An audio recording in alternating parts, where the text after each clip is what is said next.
आप सभी को जय भोलेनाथ, हर हर महादेव। तो बीते एक हफ़्ता हो गया है कि मैंने एक भी वीडियो नहीं बनाया और मुझे ही समझ में नहीं आ रहा कि मैंने क्यों नहीं बनाया, क्योंकि मेरे पास तो बहुत से टॉपिक्स हैं, बहुत सी बातें चलती हैं, रोज़मर्रा का जो जीवन होता है उसकी भी बातें थी। फिर भी पता नहीं मेरा मन ही नहीं कर रहा था कि मैं वीडियो बनाऊं या कुछ अपने विचारें जो आपसे शेयर करूं। तो ऐसा कुछ नहीं चल रहा था, बस मन में एक शांति थी कि नहीं, क्योंकि कभी कभी ऐसा होता है कि हमें लगता है कि आसपास की चीज़ें हमारे हिसाब से घटित नहीं होती है, तो तब हमें क्या करना है, तब हमें सिर्फ शांत रहना है। क्योंकि हम जितना, जैसे कि तालाब का पानी हो, जितना भी हम उसे उछालेंगे तो कीचड़ ऊपर आएगा। मतलब हमारा जो गुस्सा है, हमारी जो चीज़ें हैं जो मन के अंदर दबी हुई है, वो बाहर आ जाएगी। ठीक है, तो उसके लिए हमें शांत रहना है, शांत भाव से देखना है। तो इसमें एक किस्सा मुझे याद आता है कि जब महादेव जी, ठीक है, वो कितने अटल है, कितने अटल एक जगह पे रहना, एक चित्तवृत्ति रखना। मतलब उनका मन कभी, जैसे हमारा ये होता है कि हमारा मन विचलित होता रहता है, हमें ये भी चाहिए होता है, हमें वो भी चाहिए होता है, हम बहुत से मटेरियल जो चीज़ें होती है उनके प्रभाव में आ जाती है और हमें वो सब चाहिए होता है। ठीक है, लेकिन इतना कुछ, और जब वो नहीं मिलता तो हमारे अंदर ना एक विरोध पैदा होता है। विरोध मतलब हम एक युद्ध करते हैं, हमारे से ही हमारे, क्योंकि अब हम इस एज में हैं कि हम सामने से आके सब कुछ नहीं बोल सकते, सबको नहीं बोल सकते, क्योंकि हम मोस्टली अब क्या करते हैं, एक ऐसी एज होती है, सर्टन एज, कि वहाँ पे हम आमने सामने बातें करते हैं। मतलब झगड़ा बोल, अपने मन में जो है वो बोल देते हैं, अपना जो भी गुस्सा है वो बाहर निकाल देते हैं। हम ये नहीं सोचते कि किसी के मन पर क्या प्रभाव पड़ रहा है, कौन हमारे लिए क्या सोच रहा है, किसी को हम हर्ट कर रहे हैं, दुखी दे रहे हैं, पीड़ा दे रहे हैं, हम ये उतना नहीं सोचते। पर एक आप धीरे धीरे जब सर्टन एज आती है तो हम क्या सोचते हैं कि नहीं, ज़रूरी नहीं है कि हर बात में हमें झगड़ा करना है, हमें हमारी बात सामने ही रखनी है। नहीं, हम क्या करते हैं, नहीं समझ रहे लोग, नहीं हो रहा है हमारे हिसाब से, शांत हो जाओ, शांत रहो। इससे ये होगा कि सबसे पहले हम वाद विवाद नहीं करेंगे, हम वो कि तुम जीतोगे मैं हारूंगी, ऐसा नहीं होगा। हम सिर्फ शांत रहेंगे और देखेंगे कि प्रकृति हमारे लिए क्या कर रही है। मतलब जो ब्रह्मांड है, जो भी, जैसे हम कहते हैं कि सब कुछ लिखा हुआ है या जो हो रहा है अच्छे के लिए हो रहा है। भले ही आपको एक हद तक पीड़ा दी जाती है, आपसे आपका सब कुछ छीन लिया जाता है, आपका सब कुछ ख़त्म हो जाता है, लेकिन ये होता है कि आप शांत हो जाते हो, आप विरोध नहीं करते, आप वो चीज़ एक्सेप्ट कर लेते हो और अंदर ही अंदर शांत हो जाते हो। आप उस दौर में चले जाते हो कि जहाँ पे आप ये स्वीकार करते हो कि आपको शांत होना है।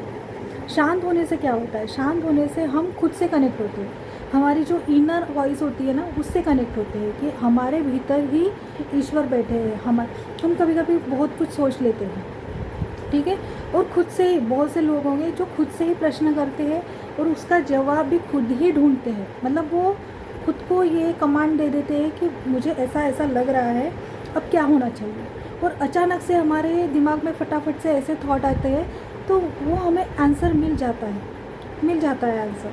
तो सेम हमें यही करना है, हमें शांत बैठना है, हमें देखना है, हमें साक्षी भाव से देखना है। अब मैं जितना पढ़ती रहती हूँ, जितना समझती हूँ, तो मुझे ये थोड़ा बहुत समझता है कि नहीं, हमारा मन हमें कैसे विचलित करता है, हमें यहाँ वहाँ दौड़ाता है। हमें लगता है, जैसे मेरा आज का रिसेंटली मैंने आज जो एक्टिविटी करी है वो बताती हूँ। अब मुझे एक सूट पसंद आया है अमेज़ोन से, ठीक है, इतने मालिक की कृपा से, महादेव जी के आशीर्वाद से वार्डरोब पूरा कपड़ों से भरा है। ऑफिस के लिए भी बहुत बहुत धन्यवाद ईश्वर का कि अच्छे खासे सूट है। फिर भी मैंने क्या करा, सैलरी आने दी है, पर उसके पहले ही 2-3 सूट ऑर्डर कर दिए। तो तब कर दिए, तब मुझे कुछ नहीं लगा।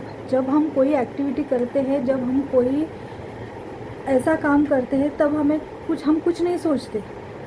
हमारे ऊपर बस एक बात हावी होती है कि हमें वो लेना है, ठीक है। लेकिन जब वो ऑर्डर हो गया, ऑर्डर प्लेस्ड हो गया, और बाद में अचानक से इसकी मुझे ज़रूरत नहीं थी, इसमें मेरे इतने इतने पैसे जा रहे हैं जो अभी इसकी ज़रूरत नहीं है, क्योंकि हमारे पास बहुत सी चीज़ें बहुत होती है, एक्स्ट्रा होती है।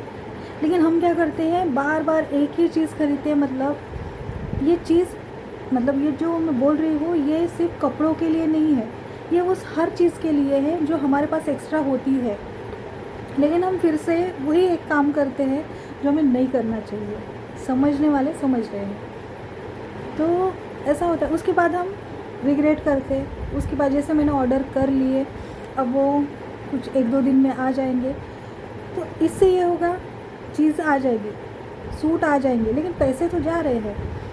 तो जब ये मैं ऑर्डर कर रही थी ना, मुझे बहुत खुशी हो रही थी, और सडनली मेरी जो खुशी थी वो अचानक से नीचे आ गई कि मैंने ये सोचा कि मुझे इसकी ज़रूरत नहीं थी, फिर भी मैंने ये कर लिया। तो ऐसा ही होता है, हम बहुत से डिसीजन जल्दी ले लेते हैं, नहीं सोचते हैं, और फिर चीज़ें हमारे अनुसार नहीं होती। इससे हमारा मन नाराज़ होता है, हमारा जो शरीर है वो नाराज़ होता है, और बहुत सी चीज़ें, फिर स्ट्रेस बढ़ जाता है, और उसके बाद तो पूछो ही नहीं, बहुत कुछ हो जाता है। तो हमेशा शांत रहना है, सिर्फ देखना है कि क्या हो रहा है। चीज़ें अपने आप, जैसे हम देखते रहेंगे, जैसे पानी बह रहा है या पानी शांत भी है, तो जो उसका कीचड़ है वो नीचे बैठ जाता है और पानी स्वच्छ हो जाता है, साफ़ सुथरा हो जाता है। तो हमें शांति से देखना है, शांति से सोचना है। बहुत से लोग हम पर बहुत प्रेशर करते हैं कि आप इसका डिसीजन लो, आप हमें जल्दी उत्तर दो, हमें ये करना है, हमें वो करना है। बहुत सी चीज़ें आपके सामने आ जाती है, बहुत लोग आपको ही दोषी ठहराते हैं, बहुत लोग आपको ही बोलते हैं, लेकिन जब साथ जो होता है ना कि जिस पर बीतती है, ठीक है, कोई अगर यहाँ पे मेरा कट लग गया तो उसकी पीड़ा सिर्फ मुझे होगी। लोग बताने के लिए आएंगे, लोग सिर्फ आपको सांत्वना देके, लेकिन इसकी पीड़ा सिर्फ आप ही सहोगे। इसीलिए सोच समझकर अपना डिसीजन लीजिए, और जो भी आप डिसीजन लेंगे उस पर फिर कायम रहिए, ठीक है। तो शायद कुछ ऐसा ही मेरे मन में चल रहा था, उस वजह से मैं सोच रही थी कि मैं वीडियो ना बनाऊं, क्योंकि मुझे लगता है मेरा जो वॉइस है ना वो भी थोड़ा सा पतला हो गया है, जो कि मैं इससे पहले मुझे लगता था कि मेरे आवाज़ में वॉइस में ना एक ओज है, लेकिन मुझे ना धीरे धीरे ऐसे लग रहा है कि वो कुछ कम हो रहा है। तो इसके पीछे भी एक कारण हो सकता है। दूसरी बात यही है कि मैंने अब ये सीख लिया है कि शांति से बहुत सारे प्रॉब्लम्स दूर रहते हैं अपने से। हमें प्रॉब्लम से दूर रहना है, और अपनी जो भी इनर भक्ति है, इनर जो भी आप ईश्वर को नाम प्रेम करते हो, उनका आपको नित्य नियम से स्मरण मराठी में होता है, उनका नाम लेते रहना है। और आप जितना नाम लेंगे आप उतना ही देखेंगे कि आप शांत होते जाएंगे, और चीज़ें आपको समझ में आ जाएगी। वो कहते हैं ना, तो दूध का दूध और पानी का पानी, वो सब समझ में आ जाता है। कौन आपसे कैसे भाव से बात कर रहा है, कौन आपका अच्छा सोच रहा, बुरा सोच रहा, सच में आपको वो बुद्धि आ जाती है। भले ही चीज़ें लेट होती है, पर सब कुछ समझ में आ जाता है।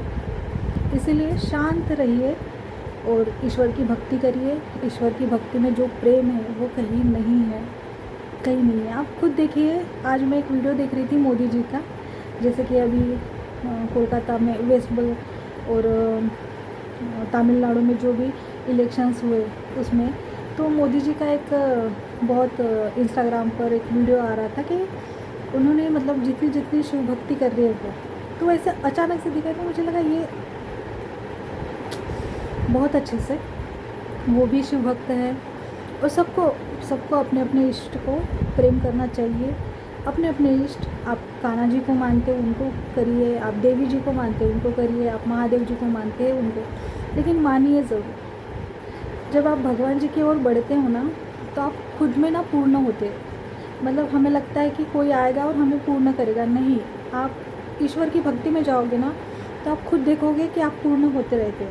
मतलब जैसे पूर्णिमा का अमावस्या से लेकर पूर्णिमा तक चाँद जो जाता है, थोड़ा थोड़ा करके बढ़ता है ना, तो हम जैसे ही ईश्वर की ओर बढ़ते हैं ना, तो हम थोड़े थोड़े करके पूर्ण हो जाते हैं और उनमें अंततः विलीन हो जाते हैं।